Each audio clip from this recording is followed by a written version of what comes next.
حیزبی هیوا هاوکاری مەلا مستەفای کرد ناردی بۆ ئێران دەربازی کرد بۆ ئێران و ئەویش گێڕایەوە بۆ بارزان. مەسعود بارزانی لە کتێبەکەی باسەوە کاتەڵێ بە یارمەتی حزب هیوا ڕۆیشت بین. لە ساڵی 1945 دکتۆر مکەڕەم تاڵەبانی لە حیزبی هیوا دەرەکرێت. من دەرکرام لە حزب وەکوتم دەسەر مەسەلەی ئەو نامەی کە دەسم کەوت مساومەیەک لە بین ڕەفیق حلمی لە بین ماجد مستەفای. ڕەفیق حلمی ئینکارەوەی کرد. بۆچوون ئێوە چی بوو لەسەر هەڵایسانی شۆڕشی ئەیلول؟ بەلا مستەفا کە لە یەکێتی سۆڤێتەوە بەرقەی نووسی بۆ عەبدولکەریم قاسم و عەبدولکەریم قاسم ڕەسەن لە مۆسکۆ ڕۆیشت بۆ قاهرە لەگەڵ جەمال عەبدولناسرا کۆبووەوە.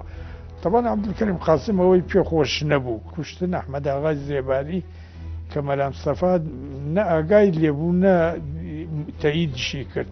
عەبدولکەریم قاسم بە تەواوەتی لە مەلا مستەفا عاجز بێ. بەرنامەی ڕوودا و مێژوو لەگەڵ سیاسەتمەداری کورد مکەڕەم تاڵەبانی شەوی سێشەممە کاتژمێر 8:05 لە NRT-ەوە پێشکەشتان دەکرێت.